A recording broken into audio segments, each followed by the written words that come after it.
रसिक हो, पुन्हा एकदा शाहीर खेळण्याचा आपणा सर्वांना दुसऱ्या फेरीचा शाहिरी मुजरा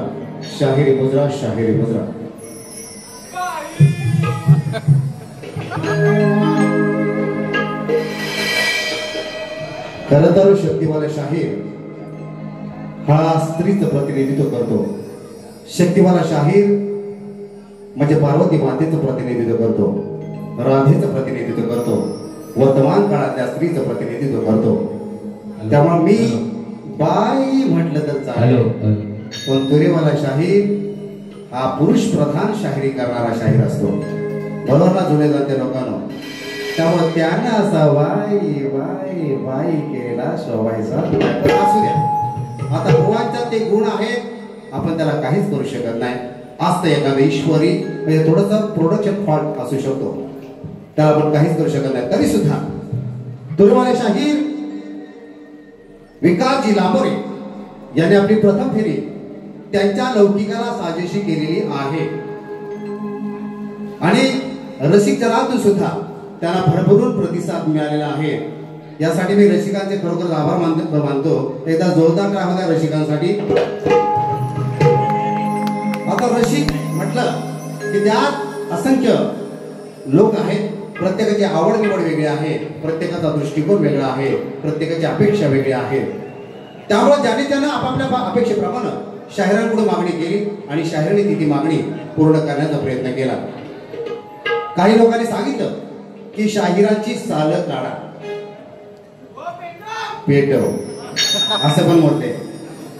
पण कसं आहे, शक्तित्रयामध्ये ज्या गोष्टी प्रत्यक्षात आपण करू शकत नाही त्या फक्त शाब्दिक करू शकतो. उदाहरणार्थ साल काढणे हा शब्द शक्तित्रयात गेले अनेक वर्ष आपण ऐकतोय. आजपर्यंत कोणाची साल निघाली नाही. पेटव म्हणजे काय, तर तुमच्या शब्दांमधून ज्वाला निघाल्या पाहिजे, तुमच्या विचारांमध्ये ज्वाला पाहिजे, ती म्हणजे पेटव. बरोबर ना? असंच अपेक्षा आहे ना. का कांडा लावायचा आहे, कांडा लाव, अशी काय काय तरुणांची अपेक्षा असते. परंतु कसं आहे, हा शक्तितुरा आहे. शक्तितुरा आणि कॉमेडी एक्सप्रेस याच्यातला फरक तुम्हाला कळतो ना? शक्तितुरा आणि कॉमेडी एक्सप्रेस. आता तुम्हाला एक विनोद सांगू. मी ज्यावेळेला येणार एक सवाल शास्त्र पुराणातला आपल्या सगळ्या लोकांना विचारत सवाल पुढे नाही गेला का, तर तो सवाल ते शास्त्र पुराणातली कथा आपल्याला ज्ञात असावी, कधीतरी आपण आपल्या मुलांना सांगू शकतो. पण मी विनोद सांगू बा तुला विनोद सांगायला बोलवलं इथं. बरं किती मोठे विनोद, आणि ते आम्ही शाळेपासून ऐकलेले आहेत. चल र भोपल्या टुणूक हे काही ऐकलेलं नाही.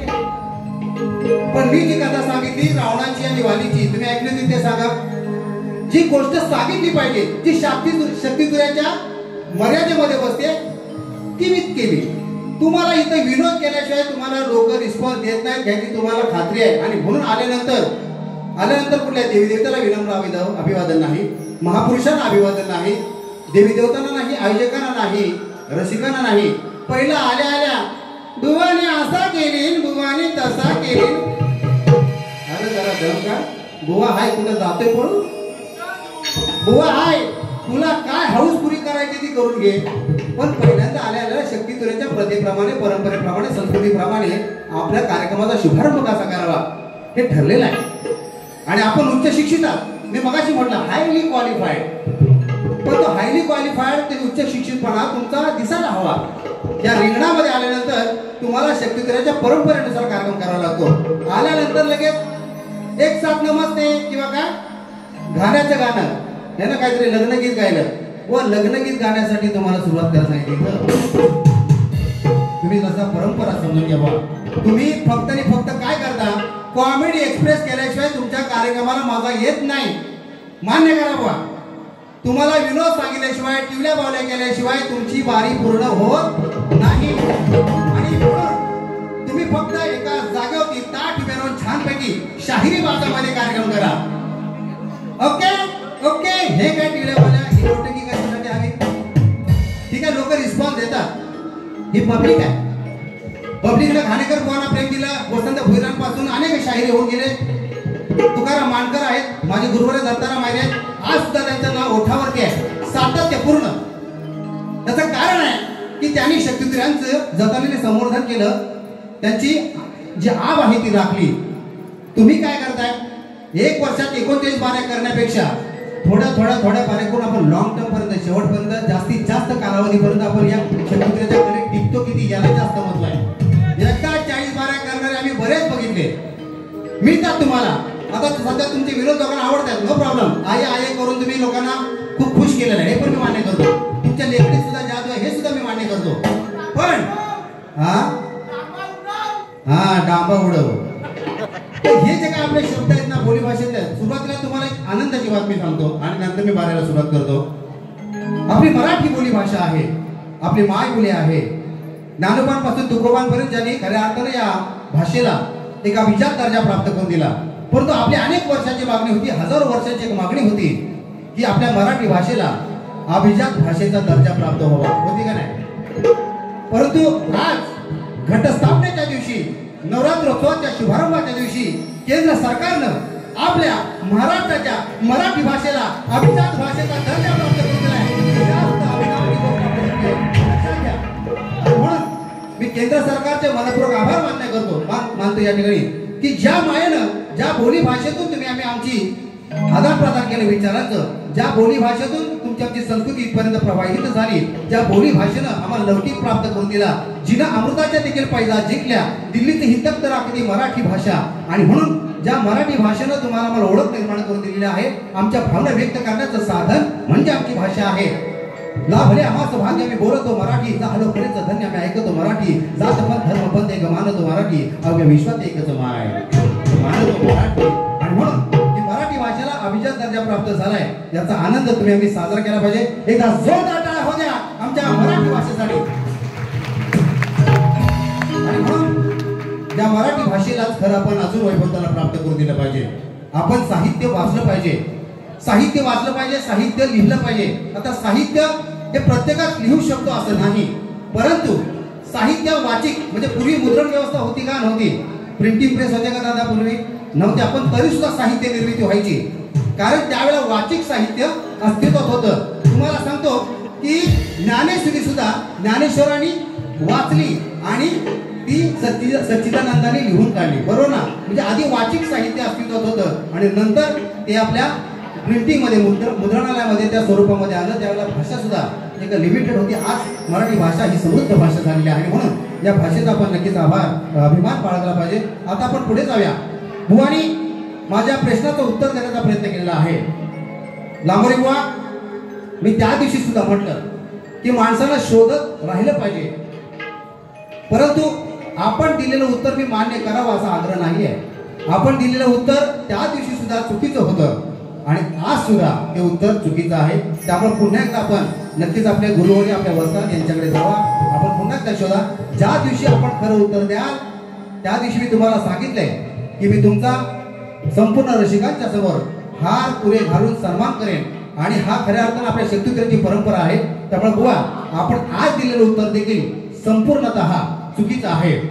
त्याच्यानंतर गवळणीतून मी जे तुम्हाला प्रश्न विचारला होता की कोणत्या पानावरती राधेनं श्रीकृष्णाला जेवण रांधलं किंवा वाढलं, तर तुम्ही बकुळीचं पान असं उत्तर दिलेलं आहे. तर बुवा, बकुळीचं पान हे देखील उत्तर चुकीचं आहे. आपण मला प्रश्न विचारलाय की श्रीकृष्णानं राधेच्या चोळीमध्ये जो विंचू सोडला त्याचं नाव काय? तर बुवा, याचं मी तुम्हाला स्पष्टपणे सांगतो की ज्या गोष्टी आपल्याला ज्ञात नाहीत त्या उगाच खोट्या सांगण्यात अर्थ नाही. पण ज्या दिवशी मला भेटेल त्या दिवशी तुम्हाला नक्कीच मी त्याचं उत्तर देईन. त्याच्यानंतर तुम्ही सुद्धा जे शब्द तुम्ही सुद्धा जो प्रश्न मला विचारलेला आहे त्या प्रश्नाचं उत्तर देखील नाही. कारण तुम्ही जे ग्रंथ सांगता, देवादितांचं स्वयंवर, या ग्रंथाची प्रत आजपर्यंत कोणालाच प्राप्त झालेली नाही. मी उन्हाळ्यात आलो तेव्हा पण सांगितलं, परसुद्धा तुम्हाला पन्हाळ्यात सांगितलं की ती प्रत, या दुर्मिळ ग्रंथ आहेत.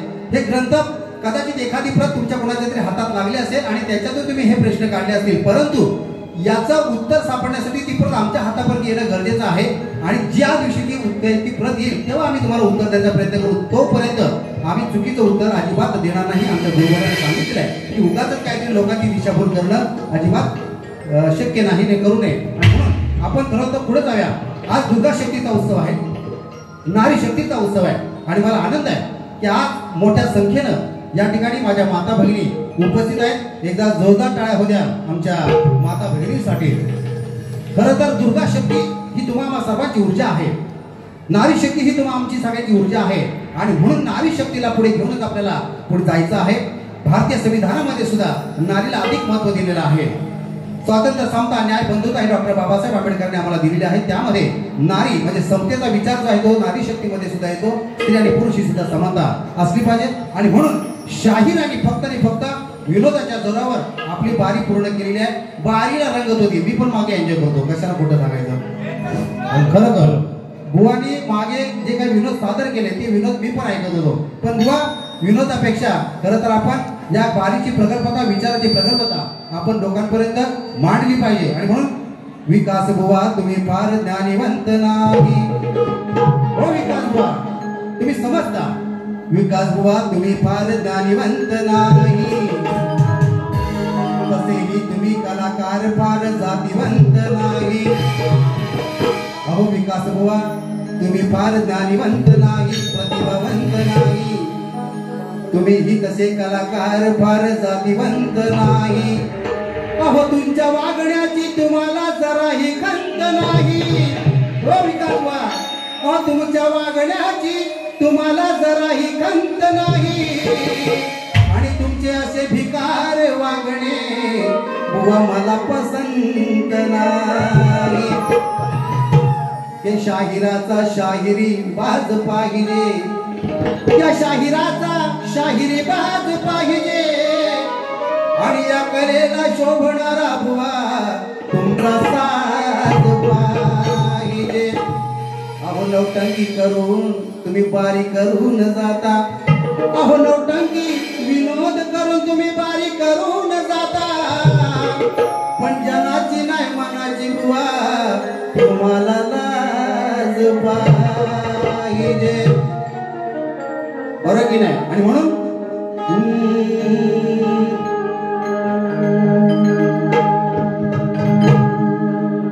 समजून घे वेड्या, हो समजून घे रे वेड्या, इतका मी साधा नाही, अजिबात साधा नाही. समजून घे रे वेड्या, इतका मी साधा नाही.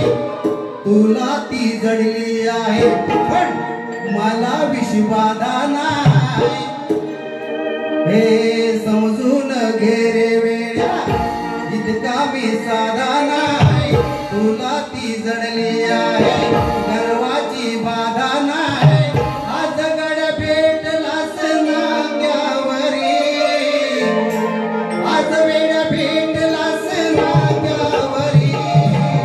परिणाम झालाय तुझ्या डोक्यावरी बुवा, परिणाम झालाय तुझ्या डोक्यावरी.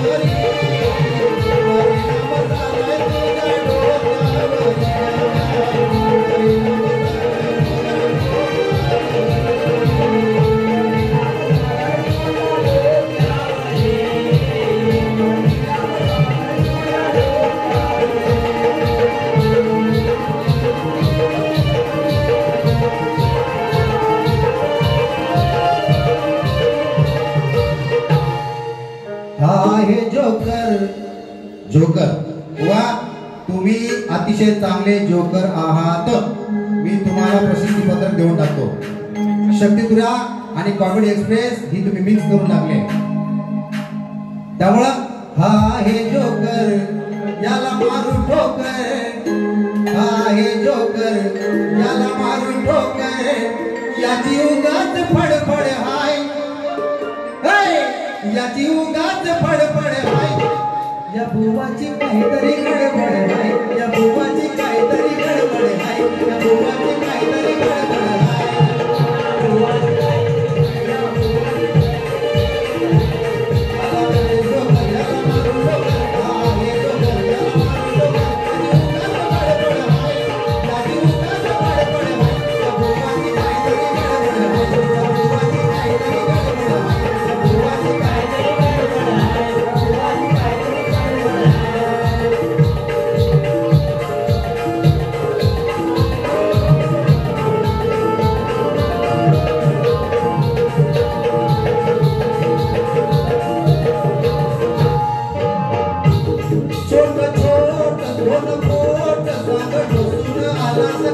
सहाय छोट छोट दोन बोट सांग ढोसून आला सकाय टोळ्या बावळ्या कशाला कावड्या करून धावतो सहाय अरे टोळ्या बावळ्या कशाला कावड्या करून धावतो सहाय तुला झालाय काय पाय धारावर नाही तुला झालाय काय पाय धारावर नाही नुसती तोंडाची बडबड हाय नुसती तोंडाची बडबड हाय या बोवाची काहीतरी गडबड हाय या बोवाची काहीतरी गडबड हाय या बोवाची काहीतरी गडबड हाय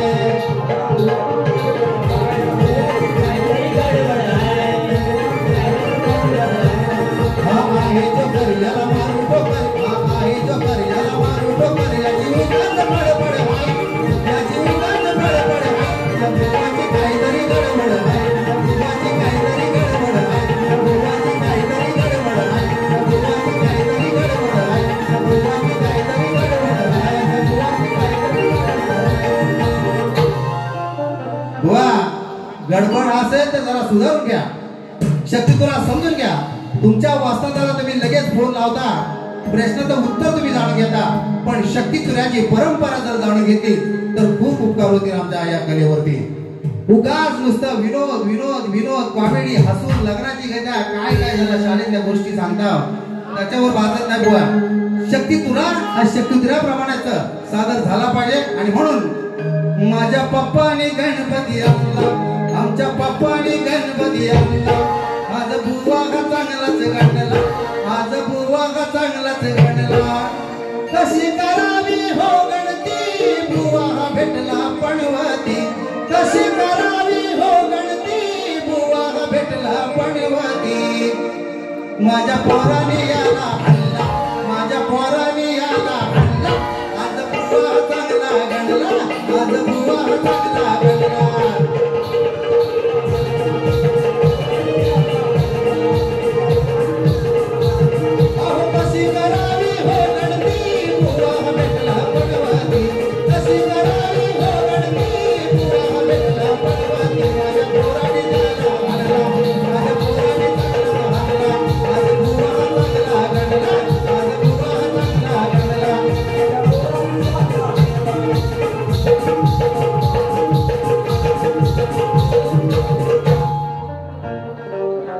शाही म्हटले की बुवा दोन दोन चार चार कडव्याची गाणी गातात आणि म्हणून बुवा थोडक्यात तुम्हाला गंमत देतो म्हणजे काय तुम्हाला सुद्धा संधी मिळेल इथं बसलेल्या सगळ्या लोकांचं मनोरंजन करण्याची कारण आम्हाला सुद्धा फार दिवस झाले हसलो नाही छान आपले विनोद मला पण जराशे ऐकायचे आहेत है ना कॉमेडी एक्सप्रेस सध्या बघायला भेटत नाही त्यामुळे विकास लांबोरे आमचा कॉमेडी एक्सप्रेसचा बादशाह आहे असं आपण समजून आपण ते नक्कीच त्याचा सहन करणार आहोत ऐकणार आहोत आणि म्हणून घेऊन सोंग बघा ही कथा सगळ्यांना माहिती आहे घेऊन सोंग हाती घेऊन लिंग घेऊन सोंग हाती घेऊन लिंग याला लावलंय कुतायला घेऊन सोंग हाती देऊन लिंग याला लावलंय कुतायला याला लावलंय कुतायला लागलाय फल फल मुतायला याला लावलंय कुतायला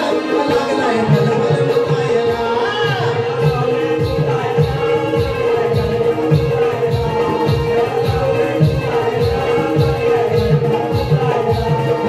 घेऊन सोंग हाती देऊन लिंग घेऊन सोंग हाती देऊन लिंग याला लावलंय कुतायला लागलाय फल फल मुतायला याला लावलंय कुतायला लागलाय फल फल मुतायला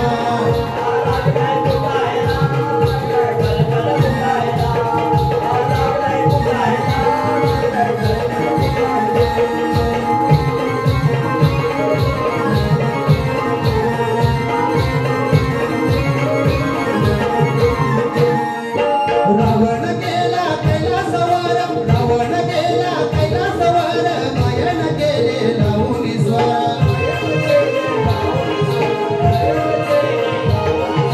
रावण गेला कैलासवर रावण गेला कैलासवर मायन गेले लावून स्वर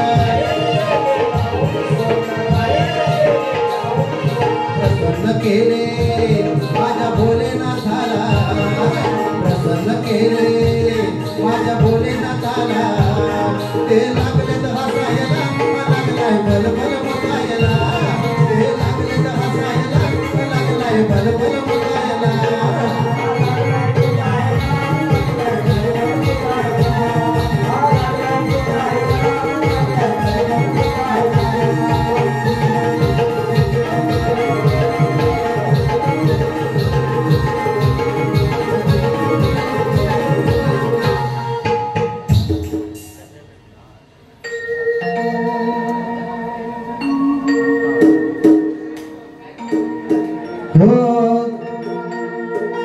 बाई थकले ग स्त्री बघा ह्या ज्या विषयाची कथा आहे याच्यात सुद्धा एक अध्यात्म झालेलं आहे बाई थकले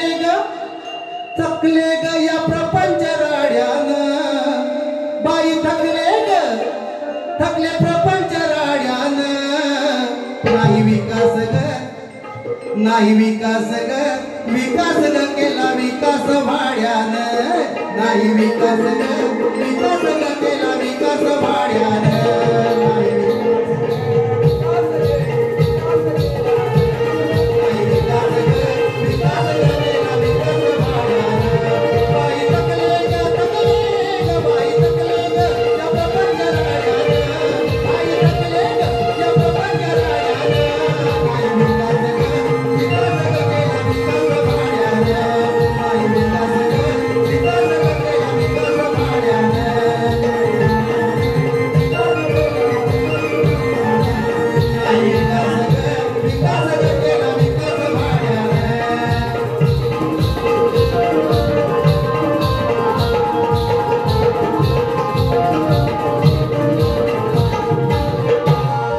लक्षात घ्या आपली ही कुडी आहे आपले हे देह आहे यामध्ये आत्मा आहे आणि हा आत्मा या कुडीमध्ये भाड्यानं राहतो एक दिवस कधी ना कधी या आत्म्याला मुक्ती मिळणार आहे आणि म्हणून आपल्या आत्म्याचा विकास झाला पाहिजे आपण ज्या कुडीमध्ये राहतो त्या कुडीमध्ये आपला विकास झाला तर आपलं जीवन सुद्धा सार्थकी लागतं आणि म्हणून भुवांचं नाव विकास आहे हा केवळ योगायोग आहे भुवन आपल्याला काय बोलायचं अजिबात नाही शाहिद आहे हा शक्तिवाला शाहिद आहे हा शक्तिवाला नाजवर कोणाच्या बापाला भ्याला अरे शाहिद आहे हा शक्तिवाला नाजवर कोणाच्या बापाला भेला अहो आले किती अन गेले किती मी नाही हरवला ना कधीच हरवला तुझ्यासारख्या रेशमड्याला मी पूर्ण उरलोय र तुझ्यासारख्या रेशमड्याला मी पूर्ण उरलोय र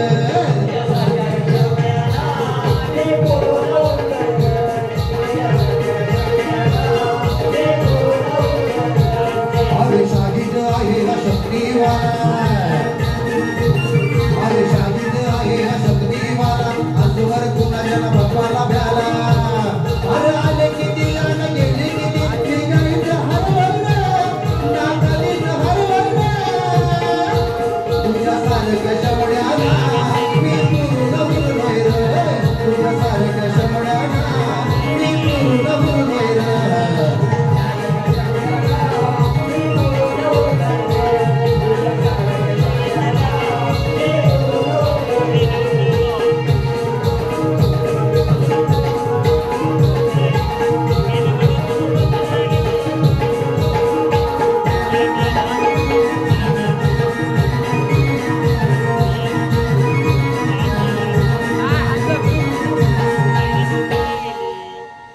या ठिकाणी मी माझ्या पहिल्या फेरीतील काही महत्त्वाची छोटी गाणी गाऊन आपल्या समोर थोडक्यात मनोरंजन करण्याचा प्रयत्न केला आहे शेवटचं गीत गाऊन मी माझ्या बारीला पूर्णविराम देणार आहे हे जे गीत आहे हे गीत मी जाणीवपूर्वक गणपतीपासून गातोय याचं कारण आहे की वर्तमान समाज व्यवस्था जी आहे या वर्तमान समाज व्यवस्थेमध्ये एक भीषण अशी समस्या निर्माण झालेली आहे मी मगाशी म्हटल्याप्रमाणे डॉक्टर बाबासाहेब आंबेडकरांनी जी समता आपल्याला प्रस्थापित करून दिलेली आहे संविधानामध्ये त्याची तरतूद केलेली आहे स्वातंत्र्य समता न्याय आणि बंधुता यामध्ये समता जी आहे ती समता जात धर्म पंथ वर्ण यामध्ये आहेच परंतु ती स्त्री आणि पुरुष याच्यामध्ये समता आहे आणि नारी की खरं तर या समाजाची ऊर्जा आहे त्या नारीचा सन्मान तसाच अबाधित ठेवला पाहिजे.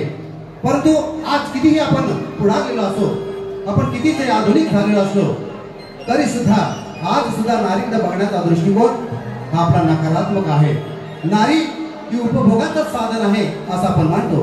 नारीचं शोषण हे पावलोपावली झालेलं आपल्याला पाहायला मिळतं. एकीकडे आपण दुर्गेचं पूजन करायचं, आपण एकीकडे महामायांचं आपण गुणगान गायचे, आपण अभंग गायचे, आणि दुसरीकडं आपल्या घरामध्ये असणारी जी आपली माता, आपली भगिनी आहे, आपली पत्नी आहे, यांना आपण तो सन्मान द्यायचा नाही. नव्हे तर समाजामध्ये सुद्धा एखादी स्त्री रस्त्याने चालली असेल तर तिच्याकडे बघण्याचा आपण दृष्टिकोन अत्यंत घाणेरडा आहे. आणि म्हणून गेले अनेक वर्ष आपण पाहतोय आणि वर्तमान काळात तर अधिक जास्त प्रमाणात आपल्याला हे दिसतंय की प्रत्येक दिवशी प्रत्येक तासाला कुठे ना कुठे एका ना एका नारीवरती अत्याचार होत आहे. आणि म्हणून आम्ही पुरुष म्हणून खरं तर आम्हाला लाज वाटते की या समाजात आज सुद्धा स्त्रीला अशा पद्धतीची वागणूक मिळते आहे. मी नेहमीच म्हणतो की सुकन्या, सुपत्नी, सुमाता, सुगृहिणी आणि सुग्रण, सुकन्या, सुपत्नी, सुमाता, सुगृहिणी आणि सुग्रण या पाचही भूमिका एका स्त्रीला बजाव्या लागतात. स्वागतासाठी सुहासिनी असते, वाढताना याक्षिणी असते, भरवताना पक्षिणी असते, साठवताना स्वप्न सती असते. दिवसाच्या 24 मात्रा संसाराच्या 10 पटी खोलीत घालवण्याची किमया ही फक्त एका स्त्रीला जमते. आणि म्हणून स्त्री जर का आपल्या आयुष्यात नसेल, या समाजात नसेल, तर आपलं आयुष्य सुद्धा पूर्णत्वाला जात नाही, समाज सुद्धा पूर्ण होत नाही. आणि म्हणून की जिने छत्रपती घडवला ती जिजाईबाईच होती, जिने छत्रपती घडवला ती जिजाईबाईच होती, जिने संसार सजवला भीमाचा ती रमाईबाईच होती. जिने छत्रपती घडवला ती जिजाईबाईच होती, जिने संसार फुलवला भीमाचा ती रमाईबाईच होती. जिने लढवले झाशीला ती राणी लक्ष्मीबाईच होती, जिने लढवले झाशीला ती राणी लक्ष्मीबाईच होती. जिने झेप घेतली अंतराळाला ती कल्पना चावला बाईच होती, जिने झेप घेतली अंतराळाला ती कल्पना चावला बाईच होती. जिने भूषवलं राष्ट्रपती पदाला, जिने भूषवलं राष्ट्रपती पदाला ती प्रतिभाताई बाईच होती. आणि जिने तुम्हाला आम्हाला वाढवले, कुरवाळले, दूध पाजले ती तुमची आमची आई बाईच होती. आणि म्हणून बाईचा सन्मान आपण केला पाहिजे, स्त्रीचा सन्मान आपण केला पाहिजे. स्त्री कोमल असते, कणखर असते, आणि त्या स्त्रीचा सन्मान, तिचा मायेचा पदर, आपण तिचा आदर केला पाहिजे. आणि म्हणून ज्या काही घटना गेल्या काही दिवसात घडल्या त्याच्यानं तुमच्या काळजाला चरे पडलेले आहेत, आमचं हृदय पिरवटून निघालेलं आहे. ज्या वयाच्या मुलींवरती अत्याचार होतात ते वय सुद्धा काय असेल, आज तुम्हाला आम्हाला सर्वांनाच कुठे ना कुठे स्त्रीशी आपलं नातं अतूट आहे, आपले ऋणानुबंध आहे. आज मला सुद्धा 8 वर्षाची मुलगी आहे, असं आपल्या अनेकांना मुलगी असेल, आपल्या कुठल्या ना कुठल्या नात्यानं आपण एखाद्या स्त्रीशी जोडले गेलेलो असो, पण तरी सुद्धा आपल्या मनामध्ये एकदा चर होतं की आज स्वातंत्र्य महिलांना आहे का, महिला किती जरी शिकल्या, आपल्या खांद्याला खांदा लावून जरी त्यांनी काम केलं, त्या स्वावलंबी झाल्या असल्या, स्त्री आता अबला नाही तर ती सबला आहे, ही गोष्ट आपण मान्य करायला तयार नाही, फक्त आपण तिच्याकडे वाईट नजरेने बघतो. आणि म्हणून मी एक गीत गणपतीपासून जाणीवपूर्वक गावतोय, तशी गीतं भरपूर आहे, पण एखादा विषय आपण अधिक जास्त प्रभावीपणे लोकांपर्यंत मांडला पाहिजे, लोकांमध्ये जागृती झाली पाहिजे, लोकांच्या मनातली विकृती जी आहे ती विकृती बाहेर काढण्यासाठी किमान आपण प्रयत्न केले पाहिजेत. आणि म्हणून एक गीत आपल्यासमोर सादर करतोय. एक मुलगी आहे जी आपल्या अवतीभोवती असे सैतान पाहते आहे, असे नराधम पाहते आहे, आणि तिला भीती वाटते आहे, आणि ती आपल्या आईशी काहीतरी संवाद साधते. तो संवाद काय आहे तो आपण या माझ्या गीतातून ऐकूया.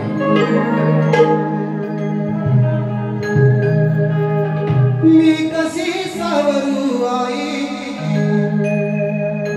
मी कुठे वावरू आई, मी कशी सावरू आई, मी कुठे वावरू आई, झाला समाज वेडा बाई, मी कशी सावरू आई, मी कुठे वावरू आई, झाला समाज वेडा बाई. कशी सावरू ग, कसं सांभाळू ग माझ्या पदराला, मला भीती वाटते आई, कसं सांभाळू माझ्या पदराला, मला भीती वाटते आई, कसं सांभाळू.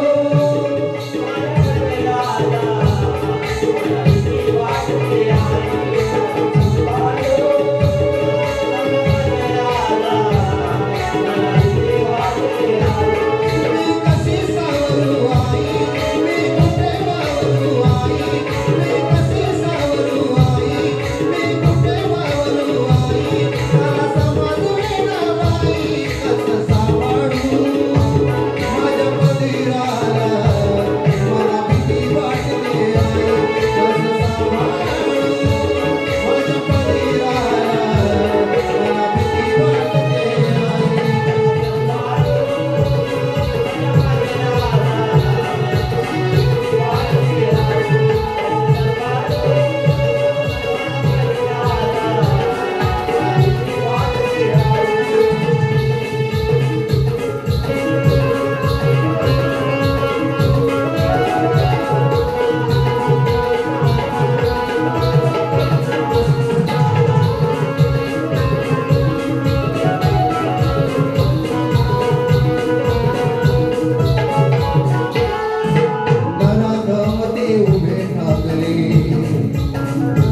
तर ही शोकांतिका आहे समाजाची. आणि म्हणून किमान आपण सर्वांनी नीतिमत्तेनं वागलं पाहिजे. आपण सर्वांनी आपल्या मनात ज्या भावना ज्या आहेत त्या भावनांना आवर घातला पाहिजे. समाजात कोणती विकृती शिल्लक राहणार नाही.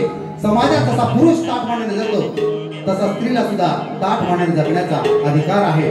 आणि म्हणून या नवरात्र उत्सवाच्या निमित्तानं, या दुर्गोत्सवाच्या निमित्तानं का होईना आपण देवीच्या समोर शपथ घेऊया की स्वतः तर कुठल्या स्त्रीवरती आपण अन्याय करणार नाही, परंतु आपल्या अवतीभोवती जर कोणी अन्याय करत असेल तर त्याला आपण योग्य ते शासन दिलं पाहिजे. आणि आपण प्रत्येक गावागावातून आपल्या ग्रामपंचायतीमधून एक एक ठराव शासनापर्यंत पोहोचवला पाहिजे की अशा कृत्यांवरती कठोरात कठोर कारवाई होण्यासाठी एक अतिशय सक्षम असा कायदा निर्माण करण्यात यावा अशी आपण सर्वांनीच मागणी केली पाहिजे. कारण एक नागरिक म्हणून तुम्हाला आम्हाला तो अधिकार आहे आणि म्हणून आपण अशा पद्धतीच्या गोष्टींवरती सुद्धा लक्ष दिलं पाहिजे. बाकी मनोरंजन आणि सगळ्या गोष्टी ज्या आहेत, विनोद वगैरे आहेत त्या आहेतच, परंतु काही गंभीर गोष्टींचं सुद्धा आपण लक्ष टाकलं पाहिजे, त्यावर आपण प्रकाश टाकला पाहिजे. आणि म्हणून आपण इथे तरुण सगळे जे आहेत माझे मित्र, त्यांना विनंती आहे की आपण सगळ्यांनी त्या गोष्टीचं पालन करत लागलं पाहिजे. प्रेम तर प्रत्येकालाच करायचं आहे. प्रेमाची व्याख्या फार अजरामर आहे. राधा आणि कृष्णाचं प्रेम सुद्धा होतं आपल्या अवतीभोवती. प्रेम हे आपल्या समोर आहे. प्रत्येक नात्यामध्ये प्रेम आहे, त्या भावना आहेत, परंतु प्रेमाची जी व्याख्या आहे ती समजून घेऊन त्याचं पावित्र्य आपण जपलं पाहिजे. माडगुळकरांनी सांगितलेलं आहे, पाडगावकरांनी काय सांगितलंय, प्रेम म्हणजे प्रेम म्हणजे प्रेम असतं, तुमचं आमचं साऱ्यांचं शेम असतं. बोलले ना पाडगावकर, प्रेम म्हणजे प्रेम म्हणजे प्रेम असतं, तुमचं आमचं साऱ्यांचं शेम असतं.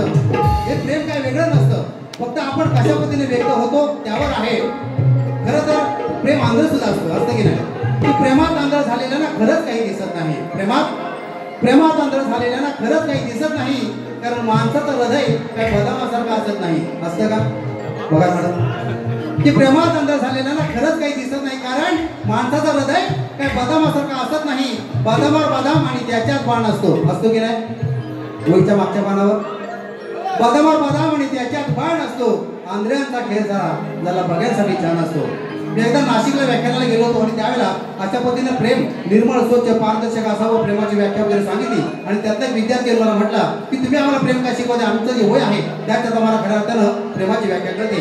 तो मला असं म्हटला की आम्ही प्रेमात किती पडलो तरी आम्हाला कधी लागत नाही. काय म्हटला, आम्ही प्रेमात किती पडलो तरी आम्हाला कधी लागत नाही, कारण एकाच पोरीवर प्रेम करून आमचं कधी भागत नाही. असं तो बोलला. आम्ही प्रेमात किती पडलो तरी आम्हाला कधी लागत नाही, कारण एकाच पोरीवर प्रेम करून आमचं कधी भागत नाही. मी त्याला म्हटलं, अरे ज्याला खरं प्रेम कळलं तो असं कधी वागत नाही. ज्याला खरं प्रेम कळलं तो असं कधी वागत नाही. आणि जर का वागला तर काका तो जास्त दिवस जगत नाही. कारण प्रेम म्हणजे प्रेम असतं, तुमचं आमचं साऱ्यांचं सेम असतं. म्हणून ही प्रेम, ही सद्भावना, ही विचारांचं आदान प्रदान, एक प्रगल्भ समाज घडण्यासाठी तुम्ही आमच्या सर्वांचं योगदान आपण दिलं पाहिजे. आणि तरच हा समाज खऱ्या अर्थानं पुढे जाईल आणि आपल्या सगळ्यांचा विकास साधला जाईल. आणि म्हणून त्या सकारात्मक विचारांवरती आजची ही बारी या ठिकाणी मी थांबवत आहे. मी पुन्हा एकदा या ठिकाणी साखरगावच्या आमचे सर्वच शिलेदार जे आहेत, ज्यांनी आम्हाला ही कला सादर करण्याची संधी प्राप्त करून दिलेली आहे, त्या सर्वांचं मनपूर्वक आभार व्यक्त करतो. अशाच पद्धतीनं आपले जे सांस्कृतिक उत्सव आहेत ते आपलं वैभव आहे, हे वैभव आपण जपलं पाहिजे आणि पुढे गेलं पाहिजे. खरं तर आजच्या पिढीला सुद्धा ही शिदोरी आहे त्याबद्दल त्याच्या पदरात टाकली पाहिजे आणि पिढ्यानपिढ्या हे उत्सव चालूच राहावं, आपली संस्कृती अधिक वैभवशाली बनावी अशा सदिच्छा व्यक्त करतो. आणि पुन्हा एकदा आपल्या सर्वांचे आभार व्यक्त करून या माझ्या दुसऱ्या बाजूला पूर्ण देतो.